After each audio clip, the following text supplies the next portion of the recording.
Hello guys, welcome back to our channel. तक कैसे हैं आप लोग दोस्तों? उम्मीद करते होंगे अच्छे होंगे, मस्त होंगे, स्वस्थ होंगे। गाइस, ठंडी का चल रहा है गजब मौसम और उत्तराखंड में सर्दी बहुत ज़्यादा बढ़ी हुई है दोस्तों। तो इस सर्दी के मौसम में हम तो देख रहे हैं बिग बॉस 18 के इस सप्ताह में बहुत ज़्यादा मज़ा और धमाल आया है दोस्तों इस सप्ताह के दौरान रज दलाल की मम्मी थी जो आई थी वीकेंड के बार में रज दलाल से मिलने के लिए, और साथ साथ दिसेना की वाइफ जो है वो भी मिलने आई थी उनसे। और उन लोगों ने कहीं ना कहीं तक अपना पॉइंट ऑफ व्यू रखा, लेकिन मेरे को सबसे अच्छी और बेहतरीन बात लगी रजत की मम्मी की। और उनको देखकर कहीं ना कहीं तक मेरी आंखें भी नम हो गई थी उस समय, क्योंकि माँ हो तो ऐसी हो या फिर माँ हो ही ना। क्योंकि लोग लाख बुरा कहें, लेकिन आपका परिवार आपका समर्थन कर रहा है, चाहे कितना भी कोई बुरा कह ले, लेकिन फिर आपको फर्क नहीं पड़ने वाला है। रजदलाल की मम्मी आई, रजदलाल भावात्मक हो गए, होना बनता है। क्योंकि इंसान कितना बड़ा पहलवान हो जाए, कितने भी खुरापाते कर ले, कितने भी उसके ऊपर केस लग जाए, लेकिन दोस्तों माँ तो माँ होती है। और ख़ास तौर से वो माँ जो सच में आपकी फिक्र करती है, तो एक बेहतरीन बात होती है। रजदलाल की माँ जी आई, उन्होंने रजदलाल को अच्छा सा मोटिवेट किया और बताया किन लोगों से उसको दूर रहना है। और साथ साथ उन्होंने ये भी बोला कि मेरा गोला, गोला मतलब गुल्लू, गुल्लू, मेरा गुल्लू तो कमज़ोर हो गया है, तो अपने शर्ट के स्लीव्स नीचे करके पहना कर, तेरे हाथ पतले पतले हो गए हैं। बिग बॉस को रिक्वेस्ट किया कि बिग बॉस मेरे बेटे को अच्छा सा खाना मुहैया कराओ, ताकि वो पहले की तरह मतलब ताकतवर हो जाए। हालांकि रजत दलाल कम हुआ ज़्यादा हुआ उसका तो हमको नहीं पता, लेकिन माँ का प्यार आप देख सकते हैं दोस्तों, सच में काबिल तारीफ है। और एक तरह से दिल को भावुक करने वाली बात है। उन्होंने दिग्विजय के बारे में अवगत कराया रजत दलाल को, और बोला कि भाई देखो, दिग्विजय तुम्हारे बारे में भारी बुरा बुरा बोलता था, अंदर भी आपके लिए बुरा बुरा बोल रहा है। करणवीर मेहरा जो आपके केस की बात करता है, क्योंकि जब इंटरव्यू था पिछले वीक के दौरान, पिछले से पिछले वीक के दौरान जब इंटरव्यू चल रहा था, तो इंटरव्यू के दौरान जो भी रिपोर्टर्स आए थे, जो भी ललन टॉप चैनल के जो रिपोर्टर हैं वो आए थे, चौधरी जी जिनका नाम है, तो उन्होंने भी बहुत सारी ऐसी बातें रजत दलाल की कुरेदी कि तुम पर ये केस चल रहे, इस केस की वजह से ये वो है। उस सब बातों को करण और चाहत ने सुना, तो उन बातों को अब बिग बॉस घर के अंदर मुद्दे बना के उठाया जा रहा है। करणवीर मेहरा कह रहे हैं कि मेरे मामा पीएमओ में है, तो मैं ये कर लूँगा, वो कर लूँगा, ये फलाना ढिमाका। देखो, एक बाहर की लाइफ है, और बिग बॉस के घर के अंदर की लाइफ अंदर की लाइफ है।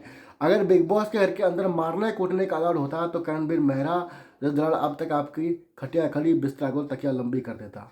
लेकिन नहीं, अंदर मारने की प्रतिक्रिया नहीं है, अंदर मारने का काम नहीं है, इसलिए रजत दलाल अपना हाथ बांध के बैठा है। और इन लोगों का जो दिग्विजय है, करणवीर मेहरा है, शिल्पा शिरोडकर है, इनका काम क्या है? इनका काम ये है कि कहीं ना कहीं तक रजत दलाल को हम बिग बॉस से बाहर निकालें, क्योंकि उन लोगों को डर है कि जो ट्रॉफी है वो कहीं ना कहीं तक जाएगी तो रजत दलाल के पास ही जाएगी। क्योंकि वो एक बहुत बड़ा कॉम्पिटिटर है, बहुत बड़ा एक पर्सन है जिसकी बहुत बड़ी फैन फॉलोइंग है। उसको ध्यान में रखते हुए कहीं ना कहीं तक इन सबको लगता है कि इसको हम बाहर निकालेंगे तो हमारा कंपटीशन खत्म हो जाएगा और हम आराम से ट्रॉफी के उस रास्ते तक टॉप 5 में पहुंच पाएंगे। लेकिन दोस्तों, मंजूर भाई होता है जो मंजूर खुदा होता है। लेकिन फिर भी जब रजदलाल की माँ ने रजदलाल को बोला कि सब कुछ करना घर के अंदर, किसी को मारना मत, और रजदलाल भी उस बात को कितने प्यार से उसने लिया कि हाँ माँ, मैं सब कुछ करूँगा, गेम खेलूँगा, रिश्ते बनाऊँगा, और किसी को मारूँगा और किसी को चोट नहीं पहुँचाऊँगा कभी भी। सबसे बड़ी बात तो ये है, क्योंकि मैं मानता हूँ कि एक पर्सन जो बॉडी बिल्डिंग करता है या फिर जो बहुत बड़ा पावर लिफ्टर है, उसके शरीर में जान है, तो जान है तो उससे दूर रहो ना यार। जब फोटो वाला टास्क हो रहा था, तब करणवीर मेहरा ने उसको पीछे से पकड़ लिया, तो उसकी कोहनी गलती से लग गई, तो तेरी आँख की बैंड बज गई। अगर वो सच में भिड़ आता तो टट्टी निकल जाती करणवीर मेहरा। लेकिन फिर भी उस पर्सन की देखो तुम, उसने बोला कि मैं नहीं करूँगा तो नहीं करूँगा, उसने किसी के साथ बुरा नहीं किया बाद में भी। तू बीच में घुसा, अब तू बोला कि मैं चुम की वजह से बीच में घुसा, कि चुम थी तो मैं बीच में घुस गया कि चुम को चोट ना लग जाए। अरे चुम अपना खुद देख लेगी, उसको चोट लगेगी तो वो खुद बोल लेगी। पूरे टास्क का सत्यानाश कर दिया तुमने पिछली बार। टाइम गोड बनने का जो टास्क था, जो बॉल में पानी पकड़ चलना था, क्योंकि जब रजत दलाल का बॉल चाहत पांडे ने गिराया तब तो किसी की जबान नहीं खुली कि हाँ सही है सही है, सब फेर फेर फेर बोलने लगे, अनफेयर किसी ने बोला। लेकिन जब रजत दलाल ने चुम का पानी गिरा दिया सबको बुरा लग गया। हालांकि जो वो टाइम गॉड था अविनाश मिश्रा बना, लेकिन अविनाश मिश्रा भी रजत दलाल के खिलाफ हो गया कि भाई मैं अपनी मेहनत से टाइम गॉड बनना चाहता हूँ। अबे चुप आथू, तू टाइम गोल बनने के लिए मर रहा था, और टाइम गोल तेरे को खैरात में मिली हो चाहे किसी के द्वारा मिली हो, लेकिन तेरे को टाइम गोल मिली है। अगर तेरी ये औकात थी तो बिग बॉस को बोलता, बिग बॉस ये टास्क खराब हो गया, मैं टाइम गोल नहीं बनूंगा, रजत दलाल टाइम गोल है, उसी को टाइम गोल रहने दो। तो तेरे मुंह में जवान नहीं थी, बकवास करने के लिए तू बड़ी बड़ी बातें फेंक दे रहा बाद में।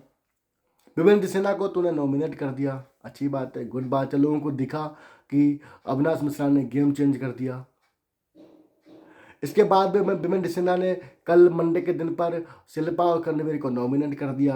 आंखें खोल दी उसकी बीबी ने कि तू क्या कर रहा है, गेम खेलने आ रखा है कि यहाँ पे रिश्तेदारी बनाने आ रखा है।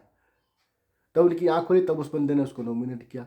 कहने का मतलब ये है कि अपना दिमाग यूज करने के लिए इनके पास बुद्धि और दिमाग है ही नहीं यूज करने के लिए। अगर डिसेना की पत्नी आके ना बोलती तो कहना डिसेना उसी जो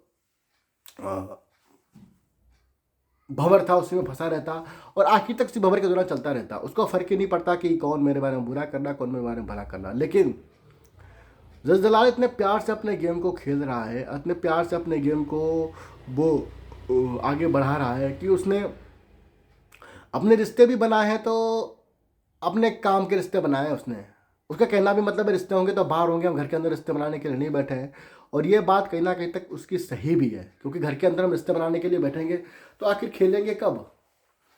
और जो भी देखो वो इंडिविजुअल खेलता है, अकेला खेलता है, लेकिन उसका जो समीकरण है, जो इक्वेशंस हैं, और जहाँ पर उसका दिमाग अपना लगाता है वो दिमाग उसका 100% काम करता है। और वो मैथमेटिक्स का ऐसा यूज़ करता है कहीं ना कहीं तक कि सच में लगता है कि प्लेयर घर के अंदर है तो वो रजत दलाल ही है, गुल्लू भाई है प्लेयर घर के अंदर।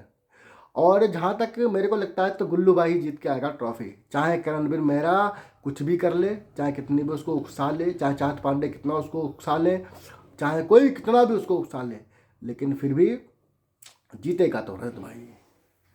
कहने का मतलब दोस्तों ये है कि एक माँ की ममता इस तरह से अपने बेटे को समझा रही है, अपने बेटे को बता रही है, और उसको अपने बेटों के, चाहे रजत दलाल बाहर कुछ भी कर रहा हो, मार कर रहा हो, कूट कर रहा हो, कुछ भी कर रहा हो, उसके फैसला करने वाला करणवीर मेहरा या कोई और बिग बॉस के अंदर कैसे होता है, चाहे वो अपनी इमेज क्लीन करने आया हो।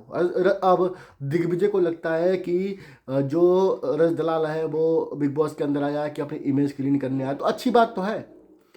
अगर कोई इंसान गलतियां करता है, उसका पश्चाताप है उसको, और उन गलतियों को सुधारने के लिए एक बड़े प्लेटफॉर्म पर आया है, तो उसमें गलत क्या है भाई। अच्छी बात तो है, वो कुछ अच्छा कर रहा है, वो दोबारा तो नहीं मारकूट कर रहा है, बिग बॉस के घर के अंदर तो नहीं मारकूट कर रहा है। बाहर चाहे उसने 50 मारकूट की हो, 50 केस चलने हो उसके ऊपर, देखिए मैं उसका समर्थन नहीं कर रहा हूँ, लेकिन कहने का मतलब ये है कि जब कोई इंसान अच्छा करना चाहता है तो उसको रोकने की ज़रूरत क्यों। कहने का मतलब है वो इंसान बुरा ही रहे तो अच्छा है, अगर वो अच्छा कर लेगा तो सब लोगों के लिए अच्छा हो जाएगा। अगर वो बुरा रहेगा तो फिर सब लोगों के लिए बुरा है। जब बुरा है तो सबको बहुत बड़ी दिक्कत होती है कि भाई ये इंसान बुरा क्यों है, गुस्सा आता है, उसको मारता है, कूदता है, फलाना ढमका करता है। अब तो ठीक होने आया है तो उसको ठीक भी तो हो जाने दो भाई। तुम जो हरकतें बाहर के लोग करते हैं भाई तुम कभी वो घर के अंदर के लोग करते हो, तो कहाँ से वो पर्सन ठीक होगा, कहाँ से वो अपनी इमेज को ठीक कर पाएगा। खैर, रजलाल की मम्मी ने बहुत अच्छी अच्छी बातें की, और उन बातों से मेरा हृदय भी भावुक हुआ, और मुझे भी लगा कि ऐसी माँ काश मेरी भी होती, क्योंकि माँ माँ होती है, लेकिन बच्चों को प्यार करने वाली माँ अलग ही लेवल होती है भाई। खैर, नहीं है तो क्या कर सकते हैं, लेकिन जो भी है भाई, रजलाल की मम्मी ने ना दिल जीत लिया यार। तो भाई भावुक हो गया था कि भाई मेरी माँ आई है। उसके तो स्टार्टिंग में तो उसका निकला ही नहीं कि मेरी माँ ये करके, मतलब बोल ही नहीं पाया बहुत देर तक बेचारा वो। लेकिन माँ होती यार, काश हमारी भी माँ ऐसी होती। चलिए दोस्तों, मिलते हैं अगली वीडियो में।